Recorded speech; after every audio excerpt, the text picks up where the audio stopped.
Queridos amigos, sejam bem-vindos a mais um vídeo no canal Poptopia. Eu sou o Daniel e no vídeo de hoje eu vou dividir com vocês a minha experiência com a leitura deste mangá aqui, ó, Fire. Fire é um mangá da Hideko Mizuno, lançado agora no Brasil pela editora Pipoca e Nanquim, com todos os requintes que uma edição da Pipoca e Nanquim sempre tem, né? Mas eu vou falar disso já já. Primeiro eu quero pedir já licença aos entendidos nesse universo amplo, vasto e diverso dos mangás, né? Eu ainda estou engatinhando nessa nova aventura que é descobrir as histórias escritas e desenhadas e produzidas por artistas orientais. E nessa minha descoberta eu já li algumas coisas, né, no passado, muito distante. Eu já tinha o mangá que eu li algumas vezes, reli algumas vezes, até por conta de que eu gostava muito do anime, do desenho animado, era o Afro Samurai, passava lá na MTV.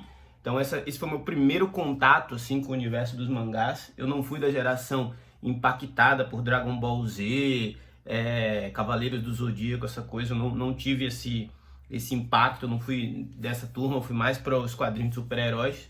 Esse ano eu já tinha lido Remina, que a Devi tinha mandado para cá, do Junji Ito, e até comentei que eu achei meio bizarro, meio estranho, e que às vezes eu tenho medo desse tipo de leitura, mas eu tô começando a aprender a gostar, apesar da estranheza.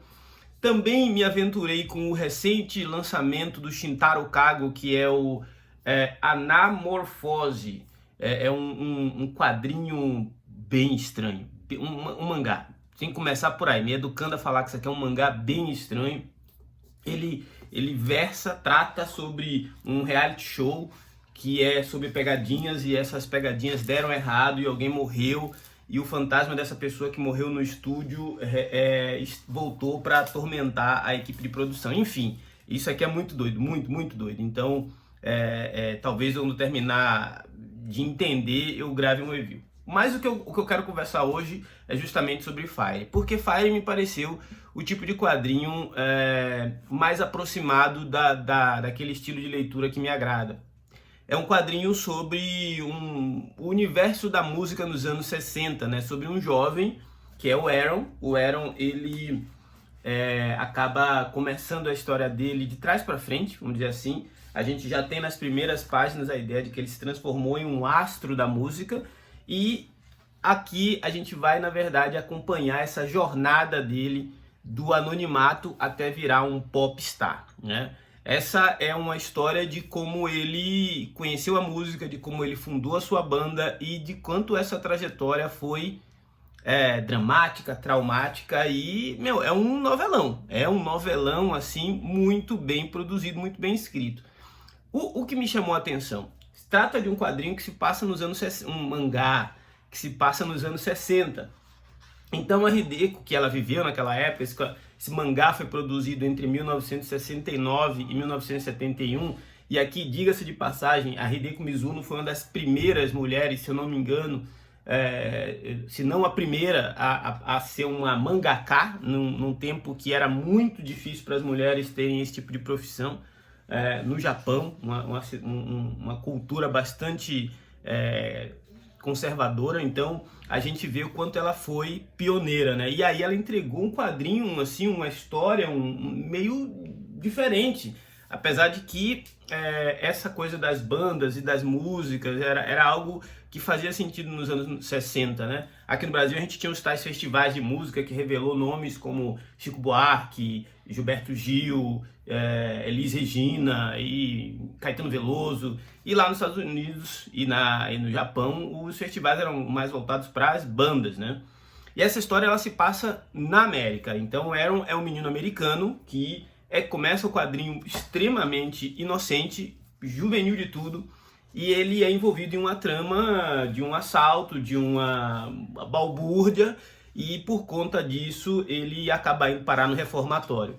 É aí o ponto de virada da história, né? No reformatório ele vai acabar conhecendo uma figura enigmática, uma figura que vai ampliar muito os horizontes dele. Essa é uma espécie de guru intelectual dele, que é o Firewolf, e a partir daí o Aaron descobre que a sociedade é muito mais complexa do que ele imagina, que a juventude enfrenta muito mais injustiças do que ele conhecia até então. Ele achava que a injustiça tinha sido algo muito pontual com ele, mas ele percebe que é algo muito maior. Então aqui a Hideko vai colocando no mangá algumas mensagens que ajudam a gente a compreender como era a sociedade naquela época. Pelo menos essa foi a minha interpretação.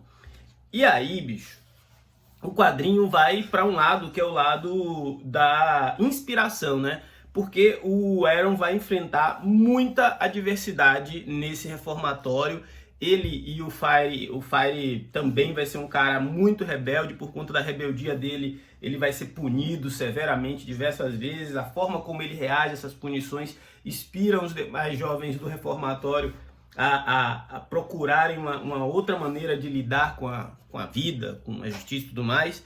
E aí a gente vai ver que essa maneira que o Aaron encontra é a música, né? E eu acho que se a gente for estudar a história da música, vamos encontrar alguns artistas que tiveram uma trajetória parecida com isso daqui. Então não é um quadrinho absurdo, distanciado da realidade.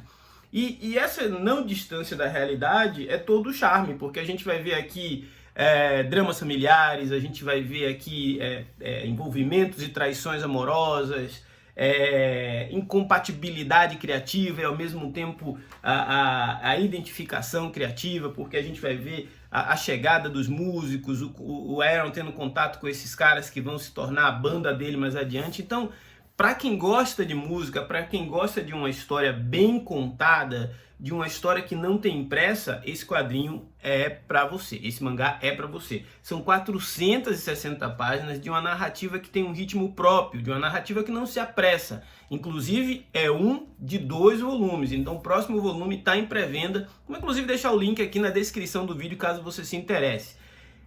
Eu particularmente, assim, dos poucos mangás que eu li até agora, gostei muito da proposta desse aqui. Porque é uma proposta com personagens humanizados, uma proposta com problemas do mundo real, em uma época da história da humanidade onde muita coisa estava acontecendo, que era os anos 60.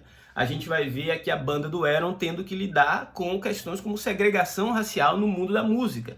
E a gente não pode ignorar que nos anos 60 a segregação racial era pauta no mundo, né? A gente via o movimento dos direitos civis nos Estados Unidos, a luta para depois o fim do apartheid na África do Sul, todos as milhares de manifestações e caminhadas, como as históricas caminhadas lideradas por Martin Luther King. Mas aqui a gente vai ver isso no mundo da mídia, no meio dos músicos, e como o Aaron teve que lidar com isso, vendo pessoas tão talentosas ou mais talentosas que ele simplesmente não terem oportunidade por terem a pele negra. Então isso é muito doido, isso é muito doido. Na edição do Pipoca Nanquim, além do mangá, tem uma historiazinha aqui que eu acho que é um especial que a Hideko Mizuno fez, justamente sobre o Pink Floyd, e também eles colocaram um glossário para a gente pegar todas as referências, caso você não seja um profundo conhecedor do universo do rock, e também tem a biografia dela, o que ajuda bastante a contextualizar o porquê essa obra é tão importante. Já estou ansioso para ler o volume 2 e espero que chegue logo por aqui. E enquanto isso, o próximo mangá que eu vou ler é o Centauros, lançado agora pela editora Conrad. Esse foi o Poptopia de agora. Se não for inscrito, se inscreva e já me dá uma dica aí de quais mangás eu devo ler nessa minha nova iniciativa. Forte abraço, até a próxima!